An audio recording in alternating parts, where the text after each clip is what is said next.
जय गुरुदेव। प्रेमी भाई बहनों, तंबाकू उत्पत्ति की कथा। एक ऋषि तथा एक राजा साधु थे।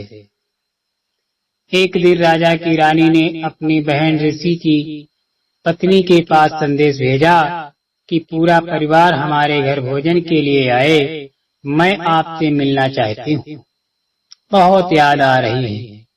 अपनी बहन का संदेश ऋषि की पत्नी ने अपने पति से साझा किया तो ऋषि जी ने कहा कि साधु से दोस्ती अच्छी नहीं होती।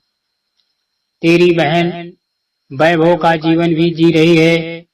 राजा को धन तथा राज्य की शक्ति का अहंकार होता है। वे बेइज्जती अपनी करने को बुला रहे हैं, क्योंकि फिर हमें भी कहना पड़ेगा कि आप भी हमारे घर भोजन के लिए आना। हम उन जैसी भोजन व्यवस्था जंगल में नहीं कर पाएंगे। ये सब साधु जी की षड्यंत्र है। आपके सामने अपने को महान तथा मुझे गरीब सिद्ध करना चाहता है। आप ये विचार त्याग दें, हमारे न जाने में हित है। परंतु ऋषि की पत्नी नहीं मानी।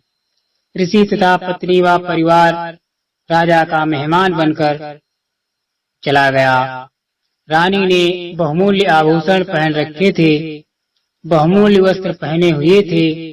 ऋषि की पत्नी के गले में राम नाम जपने वाली माला तथा सामान्य वस्त्र साध्वी वाले, जिसे देखकर दरबार के कर्मचारी अधिकारी मुस्कुरा रहे थे कि ये है राजा का साधु।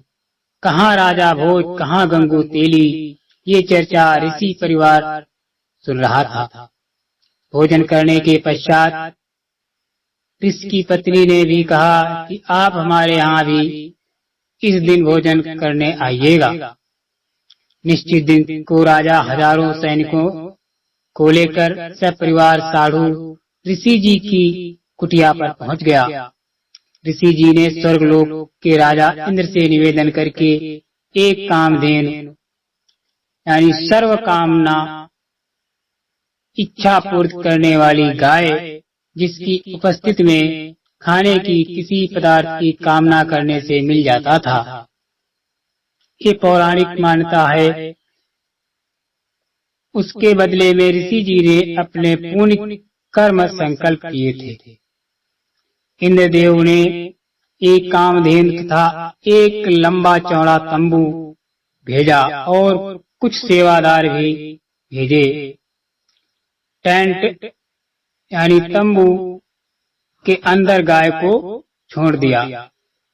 ऋषि परिवार ने गौ माता की आरती उतारी, अपनी मनोकामना बताई।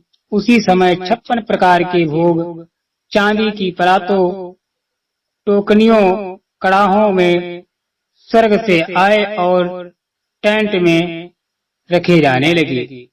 लड्डू, जलेबी, कचौड़ी, दही बड़े, हलवा, खीर, दाल, रोटी तथा बूंदी और बर्फी, रसगुल्ले आदि से आधा एकड़ का टेंट भर गया। ऋषि जी ने राजा से कहा कि भोजन खाओ। राजा ने बेइज्जती करने के लिए कहा कि मेरी सेना भी साथ में भोजन खाएगी, घोड़ों को भी चारा खिलाना है। ऋषि जी ने कहा कि हे प्रभु, कृपा से सब व्यवस्था हो जाएगी, पहले आप तथा सेना भोजन करे। राजा उठकर भोजन करने वाले स्थान पर गया। वहाँ भी सुंदर कपड़े बिछे थे। राजा देखकर आश्चर्यचकित रह गया कि चांदी की थालियों में विभिन्न प्रकार के भोजन ला कर सेवादार रखने लगे। अन्न देव की स्तुति करके ऋषि जी ने भोजन करने की प्रार्थना की। राजा ने देखा कि इसके सामने तो मेरा भोजन भंडारा कुछ भी नहीं था।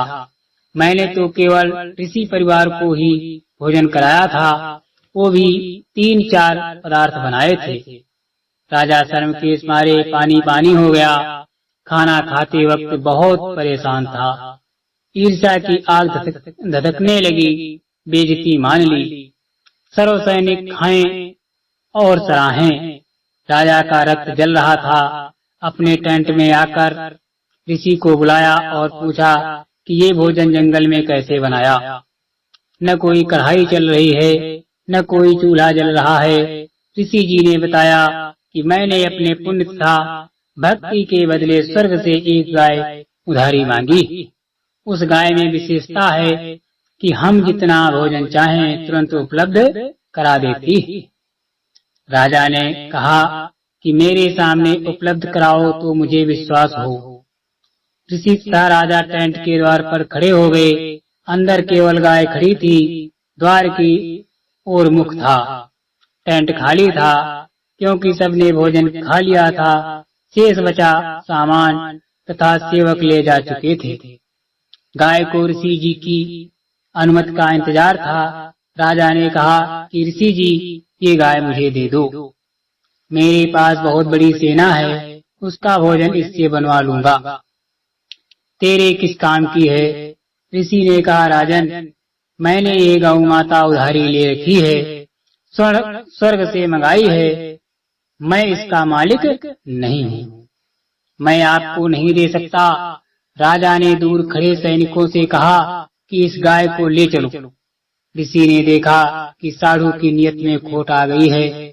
उसी समय ऋषि जी ने गौ माता से कहा कि गौ माता, आप अपने लोग, अपने धनी स्वर्ग राजा इंद्र के पास शीघ्र लौट जाएं। उसी समय कामधेनु टेंट को फाड़कर सीधी ऊपर को उड़ चली। राजा ने गाय को गिराने के लिए गाय के पैर में तीर मारा। गाय के पैर से खून बहने लगा तथा पृथ्वी पर गिरने लगा। गाय घायल अवस्था में स्वर्ग में चली गई। जहाँ जहाँ गाय का रक्त गिरा था वहीं वहीं तंबाकू उग गया। फिर बीज बनकर अनेकों पौधे बनने लगे। संत गरीबदास जी ने कहा कि तमाधन खू बराबर तमाकू, खून का नाम खू माने खून और तमा माने गाय। 100 बार सौगंध इसे न पिए खाएं। कि फारसी भाषा में तमा गाय को कहते हैं, खू खून यानी रक्त को कहते हैं। यह तमाकू गाय के रक्त से उपजा है। इसके ऊपर गाय के बाल जैसे रोम यानी रोम जैसे होते हैं। हे मानव, तेरे को 100 बार सौगंध है कि इस तमाकू का सेवन किसी रूप में भी मत कर। तमाकू का सेवन गाय का खून पीने के समान पाप लगता है। मुसलमान धर्म के व्यक्तियों को हिंदुओं से पता चला कि तमाकू की उत्पत्ति ऐसे हुई है। उन्होंने गाय का खून समझकर खाना तथा हुक्के में पीना शुरू कर दिया। क्योंकि गलत ज्ञान के आधार से मुसलमान भाई गाय के मांस को खाना धर्म का प्रसाद मानते हैं। वास्तव में हजरत मोहम्मद साहब को मुसलमान धर्म के प्रवर्तक माने जाते हैं। उन्होंने कभी भी जीव का मांस नहीं खाया था। गरीब नबी मोहम्मद नमस्कार है, राम रसूल कहाए। 1,80,000 को सौगंध जिन नहीं कर चलाए। गरीब अर्श कुर्स पर अल्लाह तख्त है, खालिक बिन नहीं खाली। वह पैगंबर पाक पुरुष थे, साहिब के अब्दाली। नबी मोहम्मद को आदरणीय महापुरुष थे जो परमात्मा के संदेश वाहक थे। ऐसे 1,80,000 पैगंबर मुसलमान धर्म में बाबा आदम से लेकर मोहम्मद साहब तक माने गए हैं। वे सब पाक पवित्र व्यक्ति थे जिन्होंने कभी भी पशु पक्षी पर कर्द यानी तलवार नहीं चलाई। वे तो परमात्मा से डरने वाले थे, परमात्मा के कृपा पात्र थे। बाद में कुछ मुल्ला काजियों ने मांस खाने की परंपरा शुरू कर दी, जो आगे चलकर धार्मिकता का अपवाद बन गई। उसी आधार से सर्व मुसलमान भाई पाप को खा रहे हैं। फिर भ्रमित मुसलमानों ने तंबाकू का सेवन, खाना हुक्का बनाकर पीना प्रारंभ कर दिया। भोले हिंदू धर्म के व्यक्तियों ने उनकी चाल नहीं समझी। उनके कहने से तंबाकू का सेवन जोर शोर से शुरू कर दिया। वर्तमान में जो ये पंचायत का प्याला बन गया वो भारी भूल है। अज्ञानता का पर्दा है। ईरो भूल कर भी सेवन नहीं करना चाहिए। संत गरीबदास जी ने फिर बताया कि हे भक्त हरलाल जी, और सुन तंबाकू सेवन के पाप। गरीब पर द्वारा स्त्री का खोले, 70 जग आधा हो डोले। मदिरा पीवे कड़वा पानी, 70 जन्म श्वास के रानी। मांस आहारी मानो प्रत्यक्ष राक्षस जान, मुख देखो ना ताश का ओ फिर 84 खान। सुरापान मद मांसाहारी, गगन करे भोगई पर नारी। 70 जन्म कटत है सीसा, साक्षी साहेब है जगदीसा। 100 नारी जारी करे, सुरापान 100 बार। एक चिलम हुक्का भरे, डूबे काली धार। हुक्का हरदम पीवते, लाल मिलावे धूर। इसमें संशय है नहीं, जन्म पिछले सुअर। में कहा गया है, वाणी नंबर 1 में कहा गया, जो व्यक्ति अन्य स्त्री से अवैध संबंध बनाता है, उस पाप के कारण वो 70 जन्म में अंध के प्राप्त करता है। अंधा गधा, गधी, अंधा बैल, अंधा मनुष्य या अंधी स्त्री के लगातार 70 जन्मों में कष्ट भोगता है। कड़वी शराब रूपी पानी को पीता है, वो उस पाप के कारण 70 जन्म तक कुत्ते के जन्म प्राप्त करके कष्ट उठाता है। गंदी नालियों का पानी पीता है, रोटी ने मिलने पर गुटट्टी खाता है। जो व्यक्ति मांस खाते हैं वे तो स्पष्ट राक्षस हैं, उनका तो मुख भी नहीं देखना चाहिए। यानी उनके साथ रहने से अन्य भी मांस खाने का आदी हो जाता है, इसलिए उनसे बचें। ये तो 84 लाख योनियों में भटकेगा। सुरा शराब पान पीने वाले तथा पर स्त्री को भोगने वाले, मांस खाने वाले, जो अन्य पाप कर्म भी भोगना होता है, उनके 70 जन्म तक मानव या बकरा बकरी, भैंस या मुर्गा मुर्गी के जीवन में सिर कटाते हैं। इस बात को मैं परमात्मा को साक्षी रखकर कह रहा हूँ, सत्य मानना। एक चिलम भर हुक्का पीने वाले को देने से भरने वाले को जो पाप लगता है वो सुनो। एक बार पर स्त्री गमन करने वाला, एक बार शराब पीने वाला, एक बार मांस खाने वाला पाप के कारण उपरोक्त कष्ट भोगता है।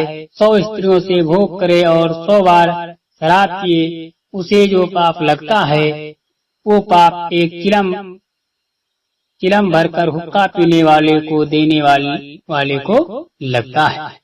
विचार करो, तंबाकू सेवन, हुक्के में, बीड़ी सिगरेट में पीने वाले, खाने वाले, करने वाले को कितना पाप लगेगा। इसलिए उपरोक्त सर्व पदार्थ का सेवन कभी न करो। समाज के व्यक्तियों को देखकर कुछ व्यक्ति हुक्का या अन्य नशीली वस्तुएं सेवन करने लग जाते हैं। यदि सत्संग सुनकर बुराई त्याग देते तो वे जीव पिछले जन्म में भी मनुष्य थे। उनके अंदर नशे की गहरी लत नहीं थी, परंतु जो बार बार सत्संग सुनकर भी तंबाकू आदि नशे का त्याग नहीं कर पाते, वे पिछले जन्म में सुअर के शरीर में थे। सुअर के शरीर में बदबू सूंघने से तंबाकू की बदबू पीने सूंघने की गहरी आदत होती है।